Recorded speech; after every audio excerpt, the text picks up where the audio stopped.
ચાલો આજે એક એવી દુનિયાની વાત કરીએ જેના વિશે ભાગ્યે જ ચર્ચા થાય છે. અંગ્રેજો આવ્યા એ પહેલાં ભારતનું શૈક્ષણિક જગત કેવું હતું, ત્યાં જ્ઞાન કેવી રીતે વહેંચાતું હતું, એની આખી સિસ્ટમ કેવી હતી, ચાલો આજે જ શોધી કાઢીએ.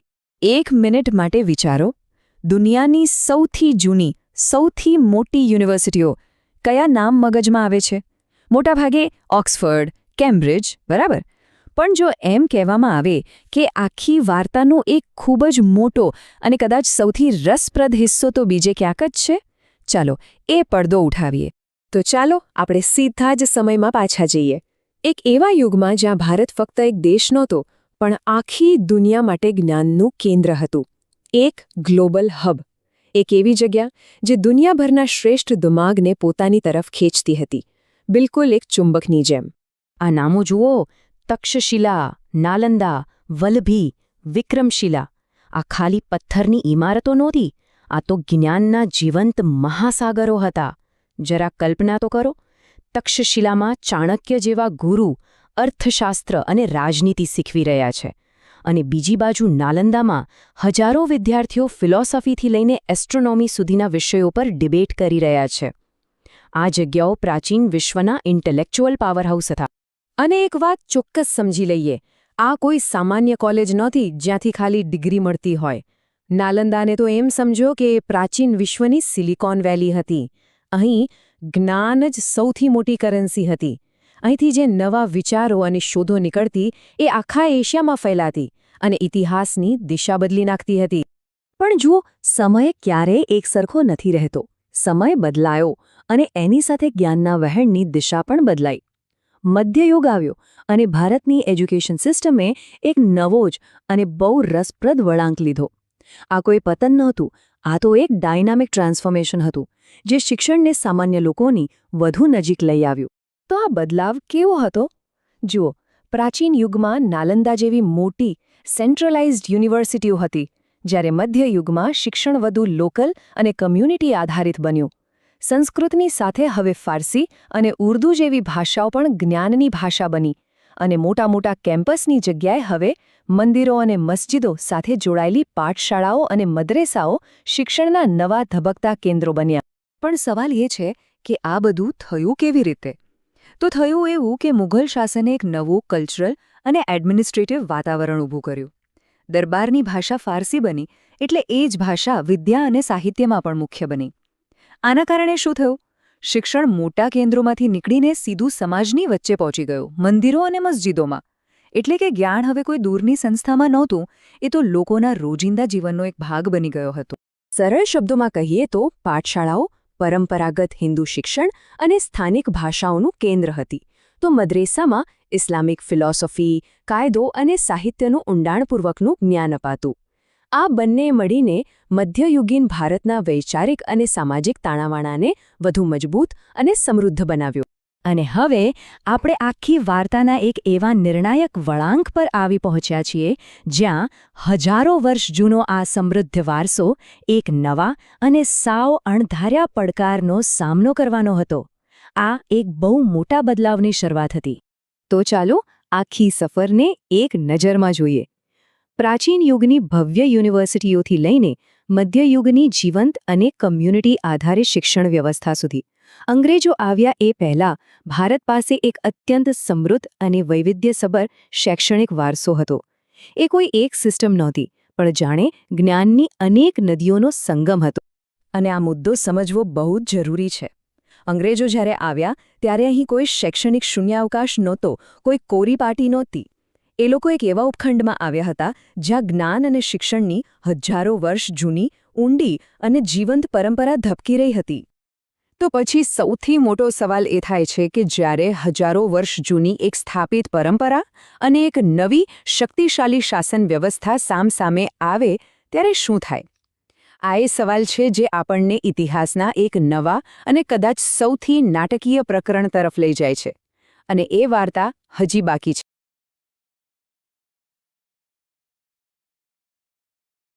ચાલો આજે આપણે સમયમાં થોડા પાછા જઈએ, એક એવી દુનિયામાં જ્યાં શીખવાની રીત આપણી આજની દુનિયા કરતાં બિલકુલ અલગ હતી.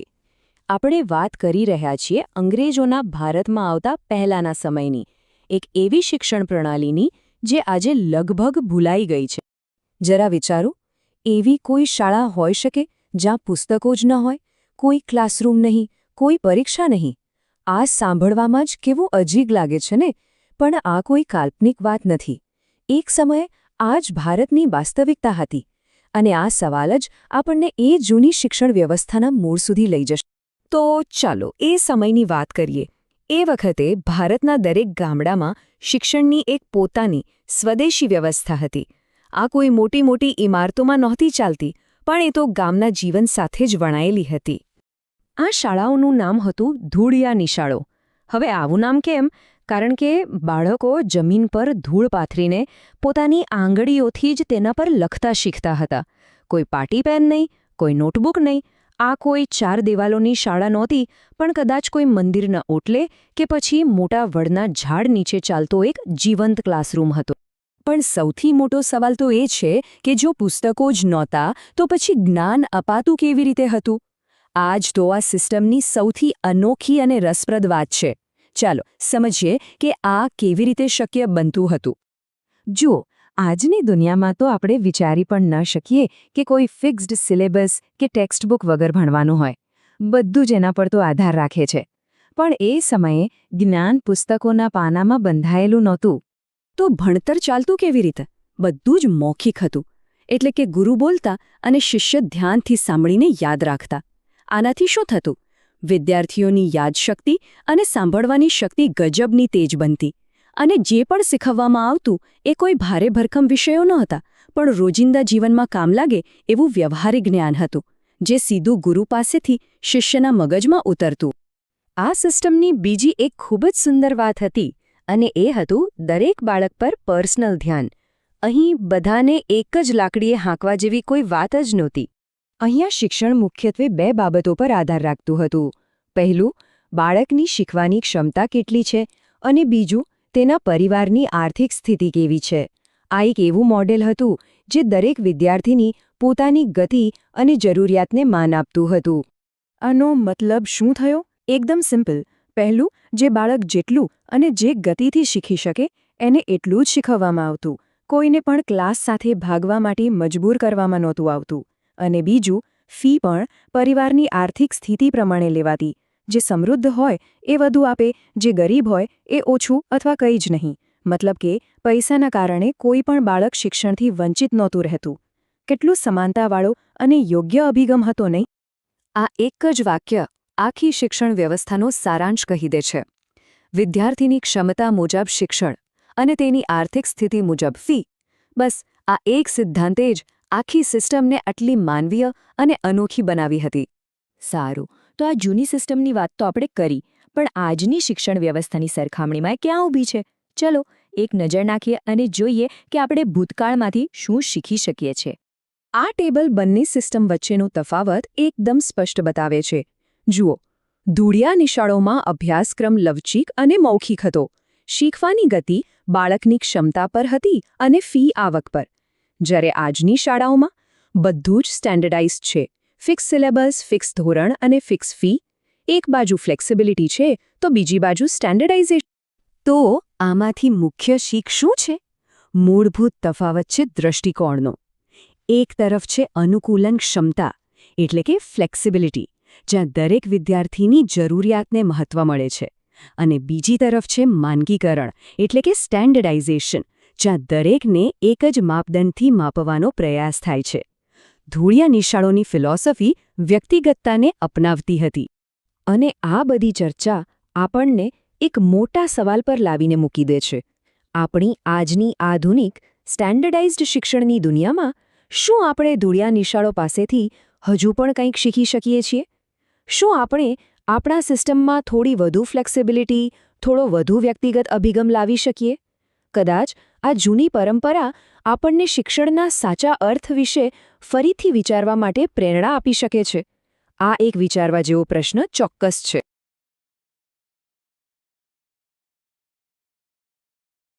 નમસ્કાર. આજે આપણે જે ભણીએ છીએ, જે સ્કૂલ કોલેજમાં જઈએ છીએ, એ સિસ્ટમ હંમેશાથી આવી નહોતી. તો એની શરૂઆત થઈ કઈ રીતે? ચાલો આજે આપણે ભારતમાં આધુનિક શિક્ષણના પાયાની એ આખી કહાણીને સમજીએ કે કેવી રીતે એક પછી એક પથ્થર મૂકીને આખું માળખું તૈયાર થયું. તો મૂળ સવાલ એ જ છે કે આ આધુનિક ભારતીય શિક્ષણનો પાયો નંખાયો કેવી રીતે? જુઓ, આ કોઈ એક રાતમાં થયેલો ફેરફાર નહોતો. આ તો દાયકાઓ સુધી ચાલેલી એક લાંબી પ્રોસેસ હતી.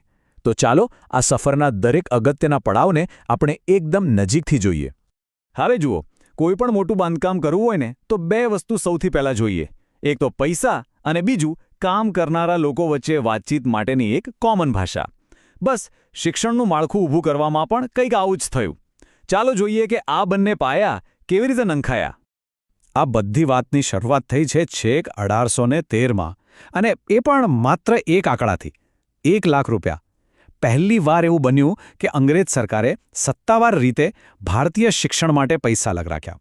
હા, આજે આપણને આ રકમ કદાચ બહુ નાની લાગે, પણ એ સમયે આ એક એવી ઐતિહાસિક શરૂઆત હતી જેણે આવનારા સમયમાં બધું જ બદલી નાખ્યું.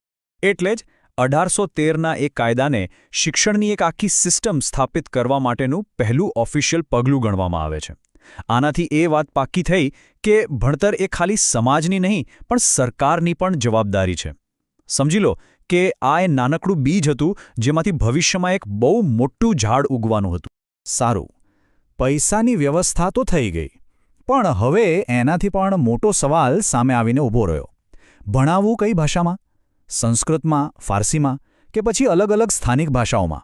અને પછી 1835માં વિલિયમ બેન્ટિકે એક એવો નિર્ણય લીધો જેની અસર આજ સુધી દેખાય છે. એમને ઉચ્ચ શિક્ષણનું માધ્યમ અંગ્રેજી બનાવી દીધું. તો હવે પૈસા અને ભાષા બંને પાયાની વસ્તુઓ નક્કી થઈ ગઈ. પણ હવે આખા બાંધકામની એક ડિટેલ્ડ બ્લુપ્રિન્ટ એટલે કે એક પાક્કા નકશાની જરૂર હતી. અને અહીંથી જ શરૂ થાય છે બીજો અને કદાચ સૌથી અગત્યનો તબક્કો, જેને ભારતીય શિક્ષણનો મેગ્ના કાર્ટા પણ કહેવાય છે. આ બ્લુપ્રિન્ટનું નામ હતું વુડનો ખરીતો. 1854માં સર ચાર્લ્સ વુડે આ પ્લાન રજૂ કર્યો હતો. અને આ કોઈ સામાન્ય રિપોર્ટ નહોતો. અરે, આ તો પ્રાથમિક શાળાથી લઈને છેક યુનિવર્સિટી લેવલ સુધી ભણતરના દરેક સ્તર માટેનો એક કમ્પ્લીટ રોડમેપ હતો. અને આટલો વ્યાપક હોવાને કારણે જ એને ભારતીય શિક્ષણનો મેગ્ના કાર્ટા જેવું મોટું નામ મળ્યું.